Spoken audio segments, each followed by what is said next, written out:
My ex cheated with my childhood friend. While I paid her rent, so I took back everything and left without looking back or saying goodbye. I'm a 28-year-old guy, and for most of my life, I believed that if you love someone, you show it through actions, not words, not empty promises, but actual, tangible effort. I don't know when I picked up that belief, maybe from watching my dad bust his back working 2 jobs just to give my mom and us a decent life. So when I fell for Ashley, I went all in. We met during a college alumni event. She was magnetic, the kind of woman who turned heads without even trying. Smart, funny, confident, with this quiet ambition that made me want to protect her dreams. When she got laid off 6 months into our relationship, she looked devastated. She kept saying, "I don't want to be a burden," but I didn't see it that way. I told her I'd handle rent and groceries until she figured things out. That's what love is, right? Holding it down while your partner gets back up? So I did. For the next 2.5 years, I worked overtime, picked up freelance gigs, even dipped into my savings. Rent, groceries, her car note, credit cards, student loan payments. I handled it all while she searched for her passion, hopping from painting classes to marketing courses to photography workshops. I didn't mind. I genuinely thought we were building something real. But lately, something's shifted. My best friend Ryan, who's known me since middle school, pulled me aside one night and said, "Man, I don't know. Ashley's vibe is off." I laughed it off. Ryan could be blunt, sometimes even a little jealous when it came to my relationships. Still, his words stuck in the back of my mind longer than I expected. I wish I had taken them more seriously, because that was the first ripple in what would become a tidal wave. Ryan has been in my life longer than anyone outside my family. We met when we were 11, bonded over video games and trading snacks at lunch, and somehow never drifted apart, even when life tried to pull us in different directions. He's the kind of guy who could make a room laugh without trying, who always bragged about being dangerously charming. And honestly, he was. But he was also loyal, or at least I believed he was. That's why his comment about Ashley gnawed at me more than I wanted to admit. A few days after that conversation, Ryan came over to hang out. He barely looked at Ashley, which was unusual, because normally they joked around like siblings. She offered him a drink. He just muttered, "I'm good," and kept staring at his phone. When she walked away, I whispered, "Dude, what's up with you?"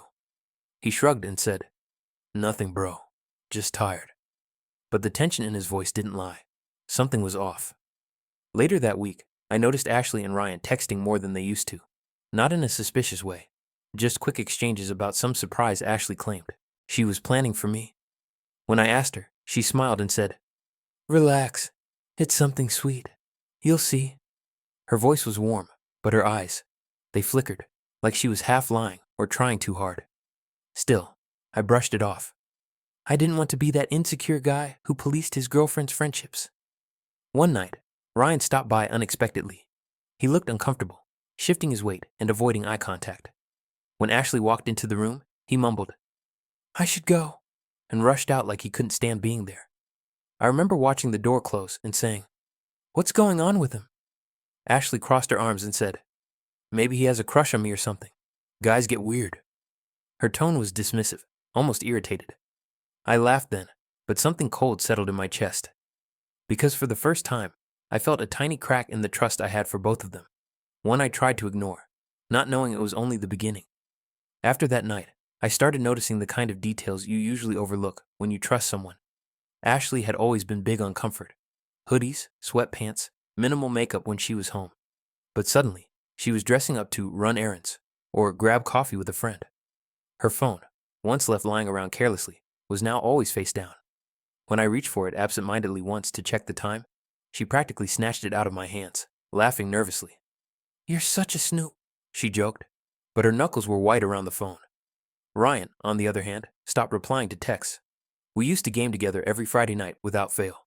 Now it was always, "Busy tonight, bro?" Or worse, no reply at all.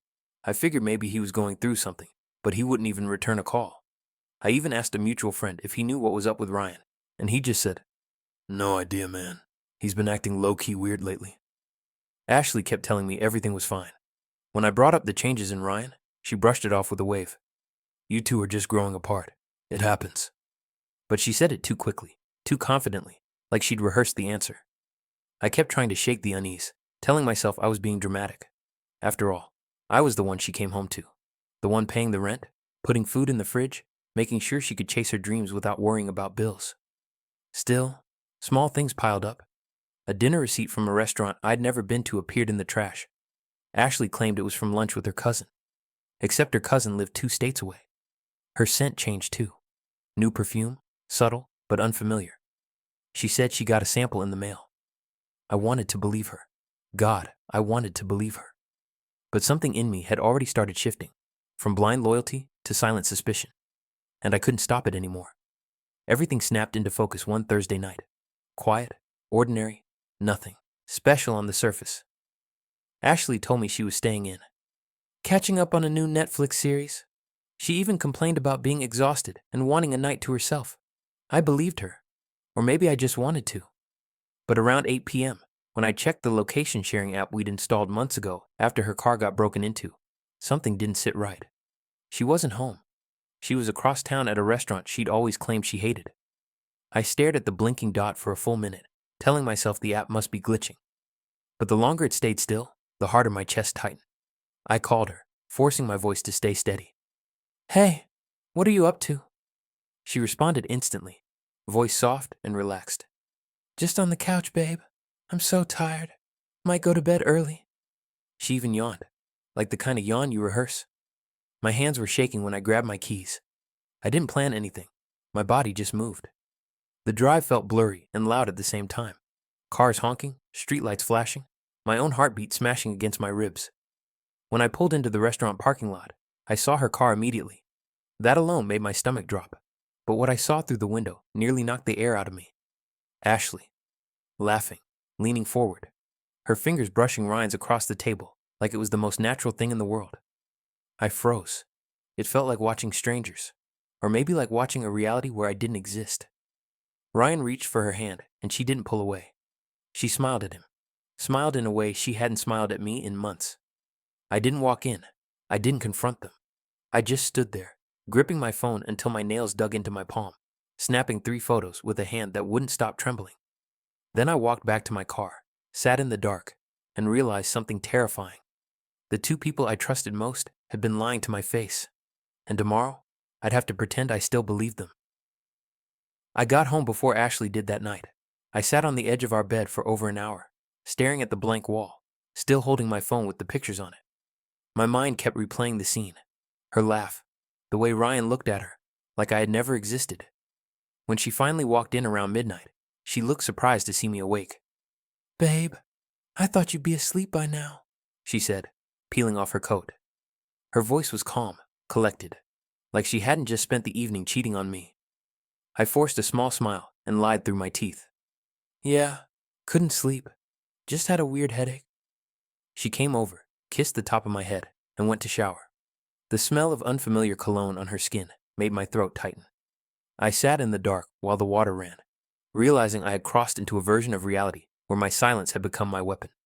The next few days, I played the part. I kissed her goodbye in the morning, texted her sweet messages, made dinner. But behind that mask, I became someone else, someone who watched everything. I checked her laptop when she left it unlocked, found a hidden folder filled with old chats and photos. There were emails too, hotel confirmations, weekend plans, even a shared Google Doc titled "Ideas for Our Future," not ours, theirs. Ashley had created an entire life with Ryan behind my back, while I was paying for her world to keep spinning. Rent, Wi-Fi, groceries, even her therapy bills. I was the ATM funding her fairy tale. I didn't cry. Not yet. The anger was still too quiet, too heavy. It wasn't just heartbreak anymore. It was betrayal with receipts. And I knew one thing for sure now. I wasn't going to confront her with yelling or tears. No. I was going to burn it all down, quietly, piece by piece. It started with a bill, just a regular envelope from the leasing office tucked between the junk mail. I almost tossed it out without reading it, but something told me to double check. And that's when it hit me like a punch to the chest. The apartment lease was in my name only. Ashley wasn't even listed as a co-tenant. After all those nights, she screamed about her space and her right to privacy. It was never legally hers to begin with. I paid for everything. Rent, utilities, even the security deposit. She was just a guest in my home, dressed up as a partner. For the first time since the night at the restaurant, I felt something other than hurt. I felt power. Real, legal, quiet power. If I wanted to, I could have her out of this place in 30 days. Hell, if she slipped up, I could probably have her out in 7. I stared at that lease document like it was a lifeline. My name on the dotted line, my initials on every page. Suddenly, her smug little smirks, her passive-aggressive digs, her late nights at yoga class, they all looked different. That same day, I started making a list. Everything in the apartment that was mine, which was, well, everything. The TV, mine. Couch, mine. The bed she loved curling up in after lying to me all day, also mine. I even bought her laptop last Christmas when hers broke. It was never a gift. It was an investment in a future that no longer existed. I kept my face calm around her, even when she kissed me goodbye and lied about seeing a friend from college. My stomach churned every time she touched me, but now I had a plan. I wasn't just the guy who got cheated on. I was the guy quietly stacking dominoes while they danced in the dark. And when those dominoes fell, they'd hear it from every direction. The morning she left for her girls' spa weekend, I kissed her on the forehead, like nothing was wrong. She threw a duffel bag over her shoulder and flashed that same fake smile she'd worn for months now. "Don't miss me too much," she teased. I nodded, watching her disappear down the hallway, knowing damn well she wasn't heading to a spa. I waited exactly 10 minutes after the door shut, then grabbed my phone and called a friend from work who owed me a favor and had access to a moving van. In under 4 hours, I erased myself from the apartment we had shared for nearly 3 years. I started in the bedroom, grabbed my clothes, my documents, my laptop, even the old hoodie she used to borrow and never return. I moved fast, focused, mechanical. The couch, the TV, the desk, the bookshelves. I took everything that was mine, down to the knives and forks I bought from IKEA. My friend helped carry the bigger stuff, and we both worked in silence like it was a heist. I left the bedroom empty, except for one thing, a manila folder on the nightstand. Inside it, I placed the photos I had taken at the restaurant, copies of their emails I had printed out, and a sticky note that simply read, "You built your fantasy on my dime. Enjoy your reality." Then I changed the locks. I had already spoken to the landlord 2 days earlier, told them I was concerned about a roommate dispute. They agreed to swap the locks as long as I covered the fee. I paid in cash. Ashley had no key now, no clue, no power. That night, I slept in my new place. Small, half-furnished, but mine. Quiet, safe. No lies echoing off the walls. No ghost of someone pretending to love me. And best of all, no goodbye. I turned off my phone for 3 full days. No texts, no calls. No way for her to reach me, or guilt-trip me, or spin another web of half-truths. I sat in that tiny apartment with boxes still unopened, surrounded by silence. And it was the most peace I'd felt in years. I didn't need music, didn't need distractions, just air, space, and the comfort of knowing I'd finally stopped bleeding for someone who never even brought a bandage. When I finally powered the phone back on, it exploded. 38 missed calls, dozens of texts, some pleading, some furious, some unreadable walls of panicked rambling. Ashley, where the fuck is everything? Ashley, you're being insane. This is not how adults handle things. Ashley, you need to come back right now. We need to talk. Ashley, I didn't mean for it to happen like this. It was never serious. It was just a distraction. Please don't do this. I read them like I was watching a stranger melt down behind glass. She tried calling my mom too. Left a voicemail sobbing, saying I'd abandoned her and acted without warning. My mom texted me a simple, "I don't know what she did, but I'm proud of you for walking away." That one nearly broke me. Not because I missed Ashley, but because I finally realized I wasn't crazy. Meanwhile, Ryan vanished. He deleted his socials, ghosted mutual friends. A few people told me he looked tense, or seemed off lately, but no one had the guts to say anything real. He ran the second it stopped being convenient. Ashley was left trying to patch a sinking ship with broken lies, and no one was buying it. And me? I stayed silent, because sometimes silence is louder than revenge, and way more satisfying. A week after the dust had settled, I got an email. No subject line, just her name in my inbox like a bruise I forgot to cover. I hovered over it for a while, debating if I even wanted to open it. Curiosity won, but I kinda wish it hadn't. It wasn't an apology, not really. It was a sob story, wrapped in self-pity, dressed up like remorse. She started by saying she was confused and broken, and didn't know how to ask for forgiveness. Then she pivoted hard into excuses.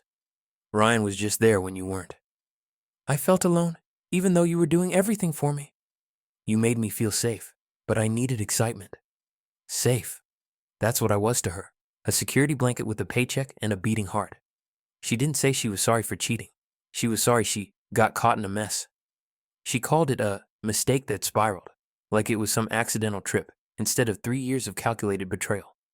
She even asked if we could talk, just for closure, and added that she missed the way I made her feel stable. That word, stable, stuck in my head all night. I wasn't a partner to her. I was scaffolding. I didn't reply. I didn't even finish the email. I hit delete, closed my laptop, and stared at the ceiling of my new apartment for hours. It was quiet, cold, unfinished, but it was mine. I felt alone, but not the kind of alone she made me feel. This was a clean kind of alone, an honest kind. The worst part wasn't losing her. It was realizing she never truly existed. Just a version of her that I created in my head, wrapped in hope and loyalty and blind faith. That night, I let that version of her die, and I didn't mourn it. It's wild how quiet life becomes when the noise leaves with the wrong people. After Ashley, the apartment felt hollow at first. Too much space, not enough laughter. But at least it was real. No fake affection, no walking on eggshells trying to read moods. Just stillness and the hum of a new air conditioner that actually worked when I needed it to. I started sleeping better, deeper. No dreams, no pit in my stomach waking me up at 3 a.m., wondering who she was texting. I got my routine back. Wake up, gym, work, cook dinner, crash. And for the first time in years, it didn't feel like I was performing for anyone. I wasn't the provider, the fixer, the emotional crutch. I was just me, with dirty dishes in the sink and freedom in my chest. Friends I hadn't seen in months started reaching out. Real ones, the kind who didn't just call when they needed something. One even joked, "Dude, it's like your whole face changed. You're not dragging that weight anymore." He was right. I looked in the mirror one morning and realized I didn't recognize the guy who used to stare back at me. Tired eyes, slouched shoulders, worn down from trying to keep someone else happy while slowly losing myself. I even went through my phone and deleted every picture of her. Not out of rage, just closure. I cleaned out my closet, boxed up the hoodie she used to wear, and donated it. Even changed my Spotify playlist. No more sad, brooding songs she loved. I filled it with new sounds, songs that felt like sunlight and movement. One night, while journaling, I wrote a sentence that felt like a turning point. I didn't lose her. I just stopped feeding a fantasy. And once that fantasy died, reality didn't seem so painful anymore. It felt honest, unapologetically mine. About a month later, Ashley tried reaching out again, but this time through my mother. She had the audacity to call her, saying she was worried about me and just wanted to make sure I was okay. My mom, who never liked her to begin with, gave her the kind of response only a tired woman in her 50s can deliver. He's more than okay, and you're not part of his life anymore, so don't call this number again. That was the last I ever heard of Ashley trying to make contact. Whatever illusion of control she thought she had left crumbled with that phone call. Ryan, on the other hand, had already disappeared from everyone's radar. Word got around that he tried rebounding with another girl, someone we vaguely knew from college, but she ghosted him after a week. He stopped showing up at our old gym, deactivated his Instagram, and bailed on a mutual friend's party that I actually went to. People asked what happened. I just smiled and said, "Some people remove themselves from your life when the mask falls off." That line stuck with a few folks. I could feel the shift. No more pity in their eyes. Just respect. I kept building, picked up a side project at work, started cooking again, learned how to use power tools from YouTube, and built a bookshelf from scratch. Something Ashley used to say I'd never have the patience for. That bookshelf now holds my favorite books, a plant I've kept alive longer than I expected, and a framed quote that reads, "You don't owe closure to the people who shattered your peace." I used to think forgiveness was necessary for healing, but now I realize sometimes healing starts the moment you stop explaining yourself to the people who caused the damage. And God, it feels powerful. People always imagine the perfect revenge. Some loud, fiery explosion, a mic drop, a final confrontation where you get to say all the things they deserve to hear. But the truth is, I never needed any of that. The loudest thing I ever did was walk away without a single word. No shouting, no pleading, no second chances. Ashley never got closure because she never earned it. And that's what drove her crazy. I imagine her coming home that day to an empty apartment. our apartment, and seeing her world stripped bare. No TV, no couch, no bed. Just that manila folder on the nightstand, with her lies staring back at her. That was the moment she realized I had always been one step ahead. Not just the provider, but the one who decided when the story ended. I never blocked her email, but I never replied either. She faded into the background like a chapter I'd already highlighted, studied, and tossed aside. Ryan?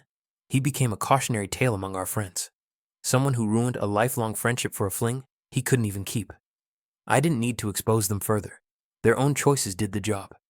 Now, months later, I'm dating again. Nothing serious, just slow steps. Healthy conversations. No codependency. I've built boundaries like brick walls. Not out of fear, but out of respect for myself. I don't let red flags slide just because someone seems sweet. I don't sacrifice my peace to keep someone else comfortable. And if I ever run into Ashley again, I won't say a word. I'll smile, walk right past her. Because the real revenge wasn't taking back the furniture or the apartment. It was taking back myself, and knowing, without question, that I never needed to say goodbye for her to know it was over. She felt it in the silence,